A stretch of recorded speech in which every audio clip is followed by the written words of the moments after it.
వీన్యూస్ తెలంగాణకి స్వాగతం. బులెటిన్ లో ముందుగా హెడ్లైన్స్. మీడియాతో మాట్లాడుతున్న మాజీ ఎంపీ బీజేపీ రాష్ట్ర ఉపాధ్యక్షుడు డాక్టర్ బూర Narsaiah Goud.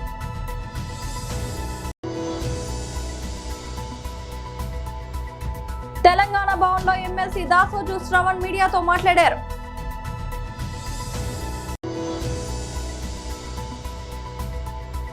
YSRCP general secretary Nandamuri Lakshmi Parvathi press meet.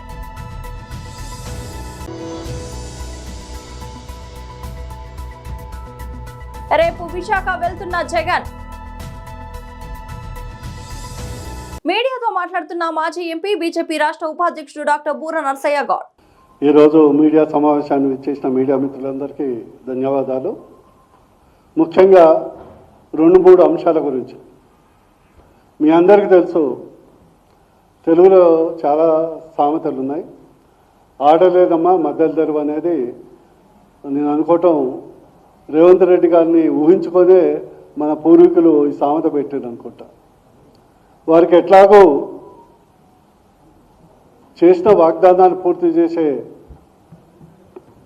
దమ్ము ధైర్యం లేదు, కానీ కేవలం తిట్లు ఎగ్గొట్టు ఈ రెండే ఎంచుకున్నాడు. స్టేజ్ ఎక్కితే మైక్ దొరికితే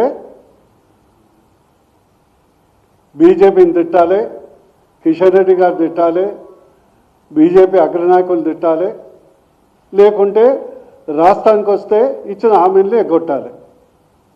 ఈ రెండు అలవాటైపోయింది.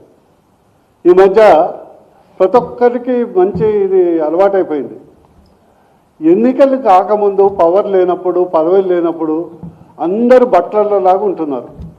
మనకు తెలుసు కదా, బట్లర్స్ హోటల్ పోతే ఏమైనా ఆర్డర్ ఇస్తే సర్వ్ చేస్తారు.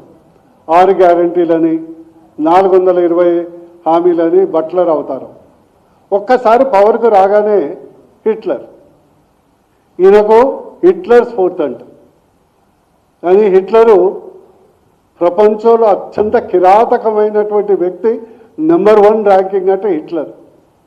అసలు హిట్లర్ గురించి వీళ్ళకి తెలుసా? 8 కోట్ల మందిని బలి తీసుకున్నటువంటి నరరూప రాక్షసుడు హిట్లర్. 8 కోట్ల మందిని.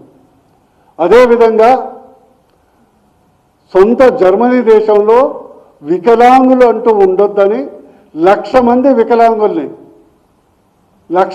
వికలాంగుల్ని మన బ్రాయిలర్ చికెన్ లాగా గ్యాస్ ఛాంబర్లో ఉడికిచ్చి చంపిన నరరూప రాక్షసుడు హిట్లర్. అదేవిధంగా మనుషుల మీద మేము ఒక డాక్టర్లుగా, సైంటిస్టులుగా గినీ పిగ్ల మీద ఎక్స్పెరిమెంట్ చేస్తాము. మనుషుల మీద మనుషులను గినీ పిగ్స్ లాగా వాడుకొని ఎక్స్పెరిమెంట్ చేసిన దుర్మార్గుడు హిట్లర్. అలాంటి హిట్లర్ వీరికి స్ఫూర్తిదాయకం. అలాంటి హిట్లర్ ఇలాంటి రేవంత్ రెడ్డి గారికి స్ఫూర్తి. మన తెలంగాణ ప్రాంత ప్రజలకు దురదృష్టమే కానీ 66 సంవత్సరాలు పరాయి పాలన కొరకు, విముక్తి కొరకు 3 తరాలు పోరాటం చేశాయి. తెలంగాణ భవన్లో ఎమ్మెల్సీ దాసోజు శ్రవణ్ మీడియాతో మాట్లాడారు. నమస్కారం. గత 2-3 రోజులుగా తెలంగాణ రాష్ట్ర ముఖ్యమంత్రి గౌరవనీయులు రేవంత్ రెడ్డి గారు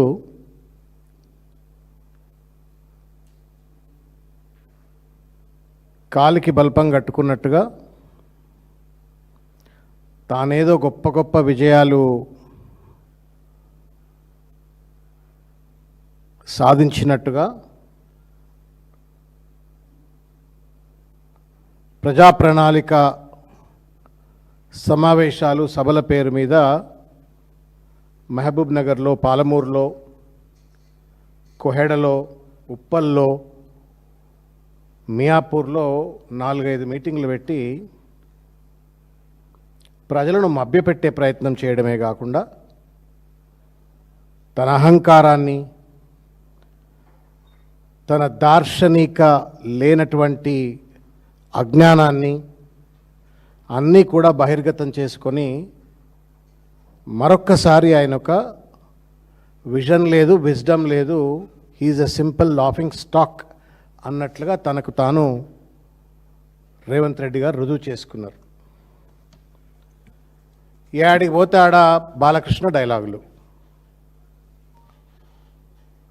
ఎవరో డైలాగులు రాసిస్తే బాలకృష్ణ సినిమాలలో మాట్లాడినట్టుగా రేవంత్ రెడ్డి గారు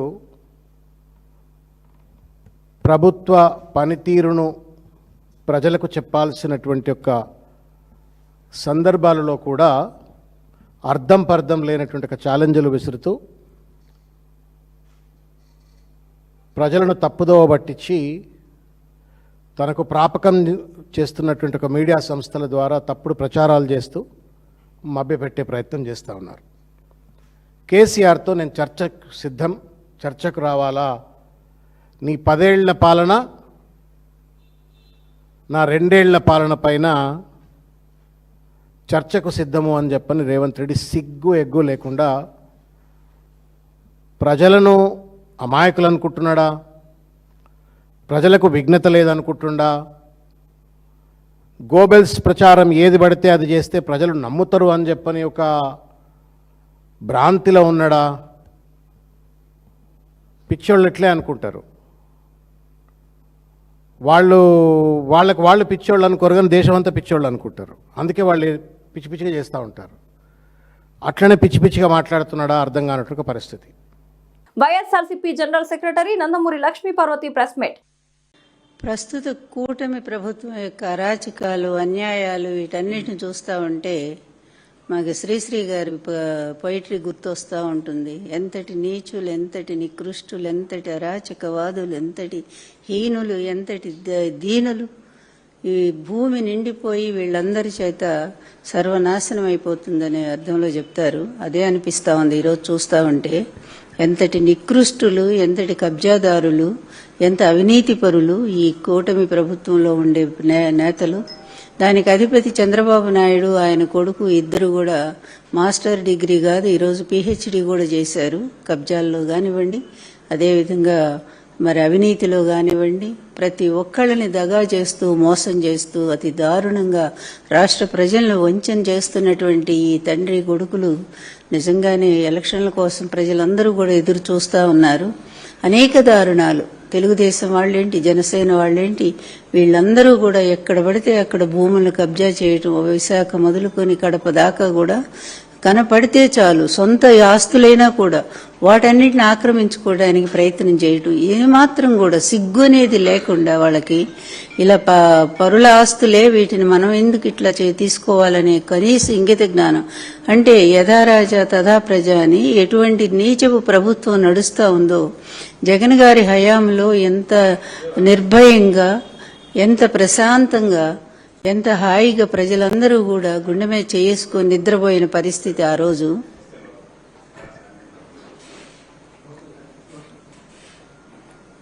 ఆ రోజు అట్లాంటి ప్రశాంతమైన పరిస్థితిని జగన్మోహన్ రెడ్డి గారు తన ప్రభుత్వం ద్వారా ప్రజలకు కల్పిస్తే ఈ రోజు ఎవరి స్థలం తెల్లవారేసరికి కబ్జా అవుతుందో స్వయంగా మంత్రులుగా చేసిన వాళ్ళు, అదేవిధంగా ముఖ్యమంత్రి బినామీలు, వాళ్ళ కొడుకు బినామీలు, వాళ్ళు అందరూ కూడా ఇలా తెగబడుతూ ఉంటే ఇక ప్రజలకు రక్షణ ఎట్లాగా?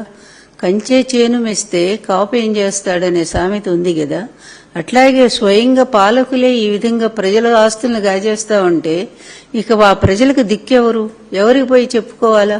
పోలీస్ చూస్తే ఎంత నిర్వీర్యం అయిపోయిందంటే అసలు పోలీస్ వ్యవస్థ ఆంధ్ర రాష్ట్రంలో ఎక్కడన్నా ఉందా అనే ప్రశ్న వస్తా ఉంది.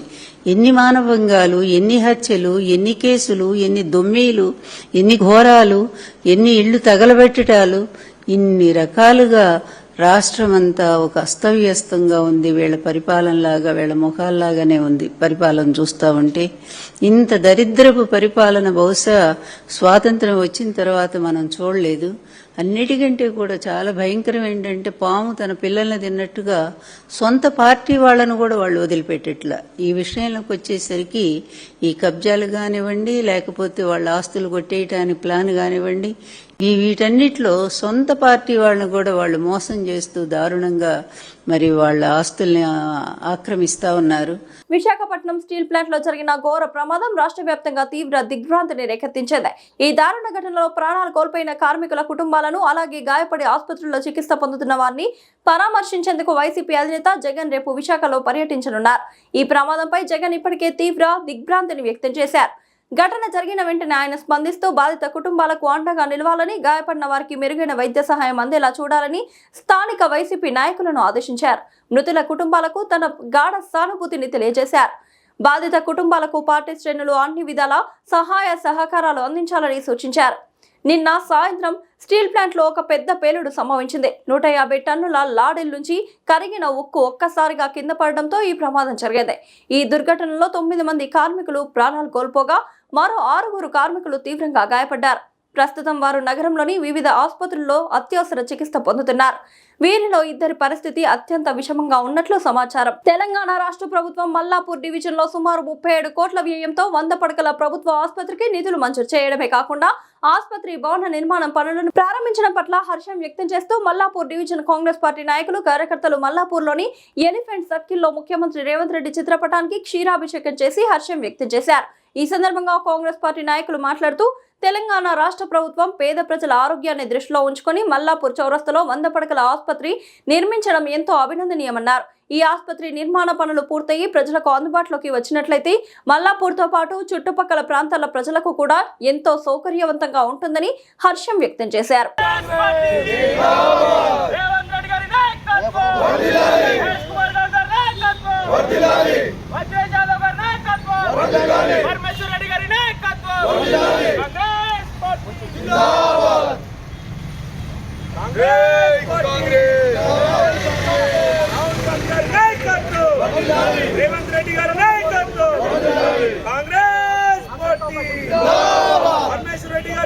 మీడియా మిత్రులకు నమస్కారం. ఈరోజు మల్లాపూర్లో ఉప నియోజకవర్గం ఆచారం సర్కిల్ మల్లాపూర్ డివిజన్లో ఏదైతే 100 ఎకరంలో 100 పడకల ఆసుపత్రి ఏదైతే మన ఎంఎంసీ ప్రారంభోత్సవానికి వచ్చిన ముఖ్యమంత్రి గారు అక్కడి నుంచి స్పెషల్గా ఈ భూమి పూజ చేశారు. దానికి సందర్భంగా ఈరోజు మా గౌరవ ముఖ్యమంత్రి గారికి పాలాభిషేకం చేయడం జరిగింది. అదేవిధంగా మా ముఖ్యమంత్రి గారి కృషిలో మా పరిమిత సహకారంలో మల్లాపురం డివిజన్ గత 10 సంవత్సరాల డెవలప్మెంట్ ఈ 2.5 సంవత్సరాల్లో చాలా బాగా జరుగుతుంది. అదేవిధంగా నేను ప్రజలకు ఏం తెలియజేస్తున్నా అంటే ఒకసారి మీరు ఆలోచించండి, ఈ 2.5 సంవత్సరాల్లో మేము ఏమేమి తీసుకొచ్చాం మా గవర్నమెంట్ తరఫున, మా కాంగ్రెస్ పార్టీ తరఫున మా రేవంత్ అన్న ఇచ్చిండు. కొంతమంది వ్యక్తులు చెప్తున్నారు మేమే తీసుకొచ్చినామని. మీరు తీసుకొచ్చింది కాదు, మేము ఇచ్చింది అది. మా రేవంత్ అన్న ఎప్పుడైతే పార్లమెంటు మన ఎంపీ ఉన్నారో అప్పుడు ఈ మన ఉప్పల్ కానీ 7 కాన్స్టిట్యూన్సీ తిరిగి ఇక్కడ ఉన్న సమస్యలన్నీ నాకు తెలుసు కాబట్టి వరాలు జల్లు కురిపిస్తున్నారు. అది కూడా మన రీసెంట్లీ మన ఏదైతే మీటింగ్లో కూడా చెప్పాడు, మన మల్కాజ్గిరి పార్లమెంట్లో ఏవైతే 7 ఉన్నాయో వాళ్ళకు మీరు ఏది అడిగినా కూడా నేను అందుబాటులో ఉంటా, మీకు సహకారం చేస్తా, మీకు నిధులు ఇస్తా అని ప్రత్యేకంగా చెప్పారు. దానికి మా ముఖ్యమంత్రి గారికి మేము మా మల్లాపురం పార్టీ కాంగ్రెస్ తరఫున, సర్కిల్ తరఫున, మా ప్రజలందరి తరఫున ధన్యవాదాలు తెలియజేసుకుంటున్నాను. ఈరోజు ఉప్పల్ నియోజకవర్గంలోనే గర్వించేదగ్గ విషయం 100 పడకల ఆసుపత్రి. గత పాలకులు మాట్లాడినారు, ఏదైతే బీఆర్ఎస్ పార్టీ గతంలో 100 పడకల ఆసుపత్రి మేము మంజూరు చేసినాం, దాన్ని ముఖ్యమంత్రి గారు అమలు చేసిరని చెప్తా ఉన్నారు. అయ్యా 2.5 సంవత్సరాలు అవుతుంది. ఆనాడు మీరు చేసింది బస్తీ దవాఖానాలు, ఒక బెడ్, ఒక డాక్టర్, ఒక అటెండర్. ఆ ఆసుపత్రిని మీరు ఉప్పల్ నియోజకవర్గంలో 6 చేసినారు. ఇవాళ ఉప్పల్ నియోజకవర్గంలో మా రేవంత్ అన్న సర్కార్లో ప్రజా పాలనలో 100 పడకల ఆసుపత్రికి 37,50,00,000 రూపాయలు మా ముఖ్యమంత్రి కేటాయించిండు. మొన్న ఏదైతే మా ఇన్ఛార్జ్ పరమేశ్వర్ రెడ్డి గారి మీద బురద జల్లే ప్రయత్నం చేసిన ఎమ్మెల్యే గారు కావచ్చు, బీఆర్ఎస్ పార్టీ నాయకులు కావచ్చు, దీన్ని మా ఇన్ఛార్జ్ ఆపుతుండని చెప్పి బురద జల్లేరు మా నియోజకవర్గంలో. మా ఇన్ఛార్జు ఏదైతే కలెక్టర్ ఉన్నాడో కలెక్టర్కి వినతి పత్రం ఇచ్చిండు. ఏవైతే 37 కోట్లకు మాకు స్థలం సరిపోకపోతే ఏదైతే ల్యాండ్ ఉందో దాన్ని రోడ్ లెవెల్ తీసుకురమ్మని మా ఇన్ఛార్జి చెప్పింది. కాబట్టి ఇవాళ కలెక్టర్ గారి ఆదేశాలు ఏమున్నాయి, రోడ్ లెవెల్గా ఏదైతే ఏర్పడ్డ గడ్డ ఏదైతే ఉందో దాన్ని రోడ్ లెవెల్ చేయమని చెప్పి మా ఇన్ఛార్జ్ చెప్పడం జరిగింది. హన్మకొండ జిల్లా ఎల్కతుర్తి మండల కేంద్రంలోని సురారం గ్రామంలో ఉన్న జెడ్పీఎస్ హై స్కూల్ ఎదురుగా ఉన్న విద్యార్థులు కబడ్డీ, ఖోఖో, క్రికెట్ తదితర క్రీడలు ఆడుకునేందుకు అనువైన విశాలమైన ఖాళీ స్థలం ఉంది. గతంలో ఈ మైదానంలో విద్యార్థులు వివిధ క్రీడల్లో పాల్గొని తమ ప్రతిభను ప్రదర్శించేవారు. అయితే ఇటీవల ఆ ఖాళీ స్థలంలో వివిధ రకాల చెట్లను నాటడంతో విద్యార్థులు ఆటలు ఆడేందుకు ఇబ్బందులు ఎదుర్కొంటున్నారు. దీంతో పాఠశాల విద్యార్థులు, యువకులు మరియు గ్రామస్తులు క్రీడల కోసం ఇతర ప్రైవేట్ స్థలాలను ఆశ్రయించాల్సిన పరిస్థితి ఏర్పడింది. ప్రభుత్వ పాఠశాలకు చెందిన ఖాళీ మైదానం ఉన్నప్పటికీ అక్కడ చెట్లు నాటడం వల్ల క్రీడా కార్యక్రమాలకు ఆటంకం కలుగుతోందని గ్రామస్తులు ఆవేదన వ్యక్తం చేస్తున్నారు. ఈ చెట్లు ఎవరి అనుమతితో ఎప్పుడు నాటారనే విషయాన్ని పాఠశాల యాజమాన్యం పరిశీలించాలని వారు కోరుతున్నారు. జూన్ 15వ తేదీ నుంచి పాఠశాలలు పునఃప్రారంభం కానున్న నేపథ్యంలో విద్యార్థుల క్రీడా కార్యకలాపాలకు ఎలాంటి ఇబ్బందులు లేకుండా చర్యలు తీసుకోవాలని గ్రామస్తులు, విద్యార్థులు కోరుతున్నారు.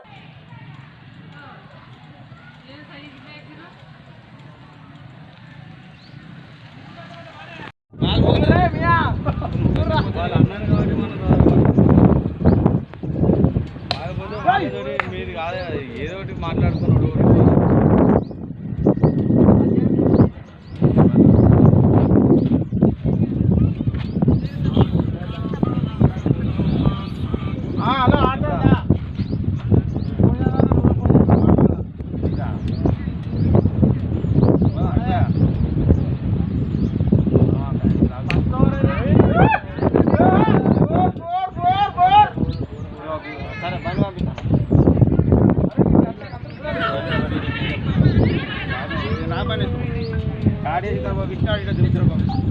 నాకైతే మంచిది అంబర్ వేసుకున్నాం మరి ఆఫీసర్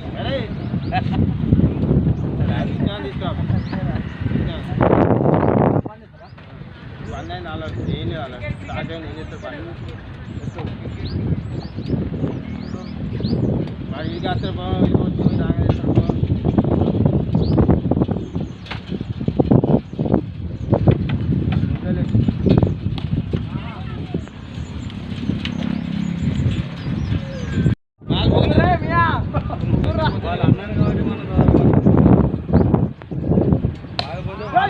మీరు కాదు ఏదో ఒకటి మాట్లాడుకున్నాడు.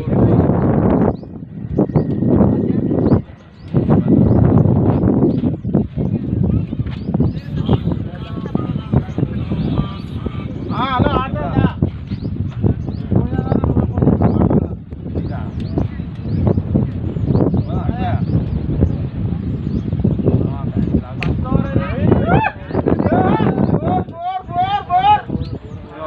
నంద్యాల జిల్లా నందికొట్కూరులో పెంచిన పెట్రోల్, డీజిల్, వంట గ్యాస్, ఎరువుల ధరలు తగ్గించకపోతే భారత్ బంద్ చేస్తామని వామపక్ష పార్టీలు హెచ్చరించాయి. మంగళవారం నందికొట్కూరులో వామపక్ష పార్టీల ఆధ్వర్యంలో కొత్త బస్టాండ్ నుంచి పటేల్ సెంటర్ వరకు ర్యాలీ నిర్వహించి అక్కడే గంట పాటు రాస్తారోకో నిర్వహించారు. ఈ సందర్భంగా వామపక్ష పార్టీల నాయకులు ఎం నాగేశ్వరరావు, వి రఘురామ్మూర్తి, వై నరసింహులు, పి వెంకటేశ్వర్లు, అల్లప్ప కుమార్ మాట్లాడుతూ కేంద్రంలోని బీజేపీ ప్రభుత్వం, రాష్ట్రంలోని కూటమి ప్రభుత్వం 5 రాష్ట్రాల ఎన్నికలు అయిపోయిన వెంటనే పెట్రోల్, డీజిల్, వంట గ్యాస్, ఎరువుల ధరలు భారీగా పెంచి ప్రజలకు వాతలు పెడుతున్నారని వారు ఆరోపించారు. బీజేపీ కేంద్రంలో 12 సంవత్సరాల మోడీ పరిపాలన, రాష్ట్రంలోని 2 సంవత్సరాల కూటమి ప్రభుత్వం ప్రజా వ్యతిరేక విధానాలు అనుసరిస్తున్నారని, కొంతమంది పెట్టుబడిదారులు, కార్పొరేట్ శక్తుల ప్రయోజనాల కోసం ప్రజలపైన విచ్చలవిడిగా భారాలు మోపుతున్నారని వారు ఆరోపించారు. ఒక పక్క ప్రజల కొనుగోలు శక్తి పడిపోతుంటే మరోపక్క పెట్టుబడిదారుల ఆదాయాలు 10 రెట్లు పెరిగాయని వారు ఆరోపించారు. దీనికి కేంద్ర రాష్ట్ర ప్రభుత్వాల అవలంబిస్తున్న విధానాలే కారణమన్నారు. ఈ కార్యక్రమంలో వామపక్ష పార్టీల ప్రజా సంఘాల నాయకులు పి ఫకీర్ సాహెబ్, టి గోపాలకృష్ణ, మజీద్ మియా, నాగార్జున, నాగేంద్ర, శివ, ఎం కర్ణ, బెస్తరాజు, ఓబులేసు, శ్రీను, నాగన్న, గోపాల్, ఆంజనేయులు, వెంకటేశ్వర్లు, సాజీదాబి, జయరాణి, హుసేనమ్మ, ఈశ్వరమ్మ, లక్ష్మీదేవి, నరసింహులు, ఏసన్న, కుమారి, గోకారి, మోసెస్, శేషన్న తదితరులు పాల్గొన్నారు.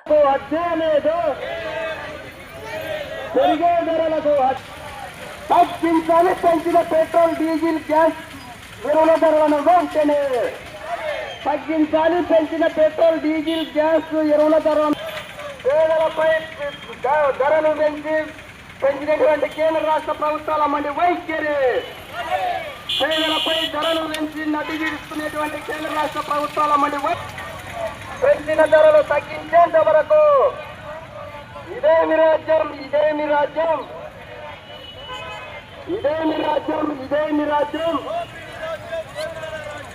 పెంచిన పెట్రోల్, డీజిల్, గ్యాస్ ఎరువుల ధరలను వెంటనే తగ్గించాలి. పెంచిన పెట్రోల్, డీజిల్, గ్యాస్ ఎరువుల ధరలను నరేంద్ర మోడీ, నరేంద్ర మోడీ, నరేంద్ర మోడీ, నరేంద్ర మోడీ, ప్రేమ భారాలు పడుతున్న నరేంద్ర మోడీ, ప్రేమ భారాలు పడుతున్న కేంద్ర రాష్ట్ర ప్రభుత్వాల మధ్య వైఖరి, ప్రేమ భారాలు పడుతున్న కేంద్ర రాష్ట్ర ప్రభుత్వాల మధ్య వైఖరి. సభాధ్యక్షులు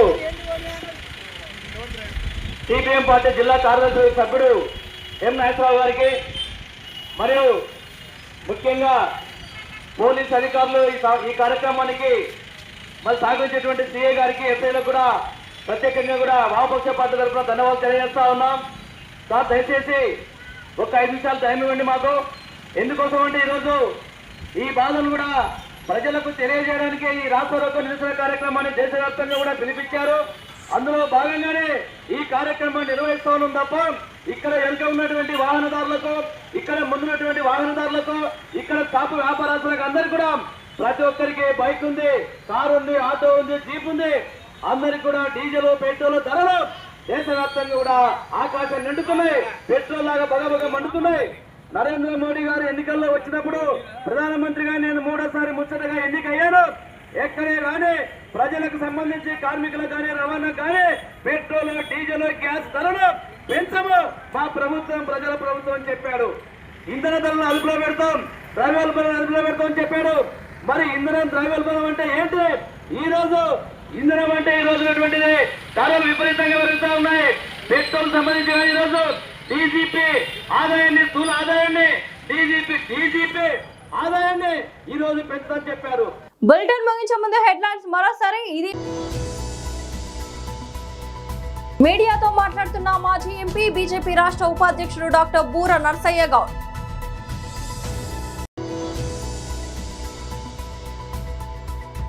తెలంగాణ భవన్లో ఎమ్మెల్సీ దాసోజు శ్రవణ్ మీడియాతో మాట్లాడారు.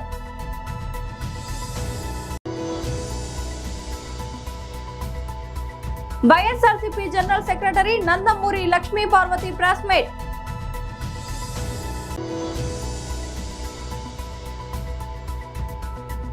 రేపు విశాఖ వెళ్తున్న జగన్.